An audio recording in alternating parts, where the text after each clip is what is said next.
Hi friends, welcome back. இன்னைக்கு நம்ம சேனல்ல செம்ம ஸ்பைசியான பீஃப் 65 ரோட்டு கடைகள்ல கிடைக்கிற அதே சுவையில எப்படி செய்யறதுன்னு பார்க்க போறோம். வாங்க பார்க்கலாம். இன்னைக்கு நான் 1/2 கிலோ பீஃப் எடுத்துர்க்கேன். இத நல்லா உப்பு மஞ்சள்லாம் போட்டு வாஷ் பண்ணிக்கோங்க. நீங்க கடையில பீஃப் வாங்குறப்ப இந்த மாதிரி சின்ன சின்ன பீஸஸா கட் பண்ணி வாங்கிக்கோங்க. அப்பதான் 65க்கு நல்லா இருக்கும். இப்போ இத நம்ம குக்கர்ல போட்டு ஒரு 3 விசிலுக்கு நம்ம வேக வச்சு எடுத்துக்கலாம். ஸோ குக்கரில் பீஃப் ஆட் பண்ணிவிட்டு கொஞ்சமாக உப்பு தேவையான அளவுக்கு போட்டுக்கோங்க. 1 ஸ்பூன் மிளகாய் பொடி, தண்ணி கொஞ்சமாக ஊற்றுங்க, நிறைய தேவையில்லை. அப்புறம் ginger garlic paste 1 tablespoon add பண்ணிக்கோங்க. இது நம்ம சேர்த்து அவிக்கிறப்ப டேஸ்ட் நல்லாயிருக்கும். எல்லாம் சேர்த்துட்டு குக்கரில் 3 விசிலுக்கு வேக வச்சு எடுத்துக்கோங்க. வேக வச்சு எடுத்திருக்கேன். இதில் நான் தண்ணி எல்லாமே ஃபில்டர் பண்ணி எடுத்துட்டேன். நல்லா ட்ரையாக இருக்கிற மாதிரி எடுத்துக்கோங்க. இப்போ இது கூட 1 tablespoon ginger garlic paste add பண்ணிக்கோங்க. அப்புறம் 1 டீஸ்பூன் கரம் மசாலா பவுடர், இது ஒரு நல்ல டேஸ்ட் கொடுக்கும். கொஞ்சமாக உப்பு,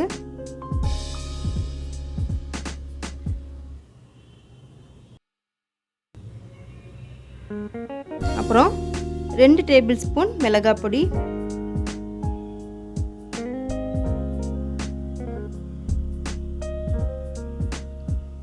அப்புறம் சிக்கன் 65 பவுடர் 50 கிராம் ஆட் பண்ணியிருக்கேன்.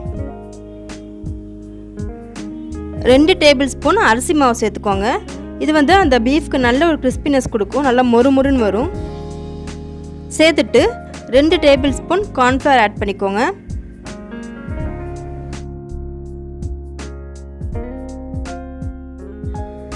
இப்போ இது எல்லாத்தையும் நல்லா மிக்ஸ் பண்ணி விட்டுக்கலாம்.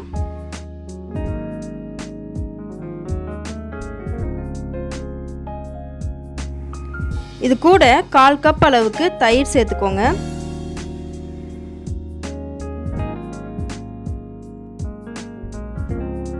டீஸ்பூன் ஃபுட் கலர் சேர்த்துக்கிறேன். உங்களுக்கு இதில் விருப்பம் இல்லைன்னா நீங்கள் இதை ஸ்கிப் பண்ணிக்கலாம். நான் கலருக்காக சேர்த்துருக்கேன்.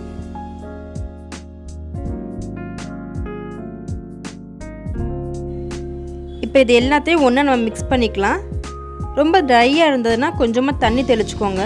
இந்த மாதிரி கன்சிஸ்டன்சியில் இருந்தால் தான் நமக்கு நல்லாயிருக்கும். ஒரு 1 ஹவருக்கு இதை அப்படியே நம்ம ஊற வச்சிடணும். அப்போ தான் மசாலா உள்ளே இறங்கி நமக்கு டேஸ்ட் நல்லாயிருக்கும். இப்போ ஒரு கடாயில் எண்ணெய் சேர்த்துக்கோங்க.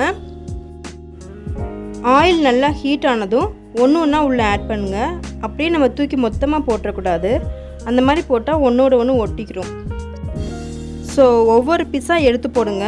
அப்போ தான் ஒன்றோட ஒன்று ஒட்டாமல் இருக்கும். ஒவ்வொரு பேட்சாக போட்டு எடுத்துக்கோங்க. இது பொரியறதுக்கு ஒரு 7 to 8 மினிட்ஸ் ஆகும். ஒரு 3 மினிட்ஸ்க்கு அப்புறம் இன்னொரு சைடு திருப்பி விட்டுருங்க.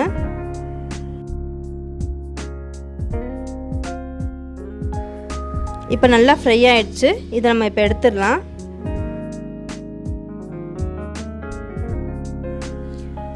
கறி எல்லாம் பொரிஞ்சதும் கடைசியாக கொஞ்சம் கருவேப்பிலையை பொரித்து நம்ம பீஃபோடு சேர்த்துக்கலாம்.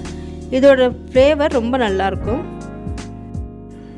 அவ்வளோதான், நம்மளோட பீஃப் 65 சூப்பராக ரெடி ஆயிடுச்சு.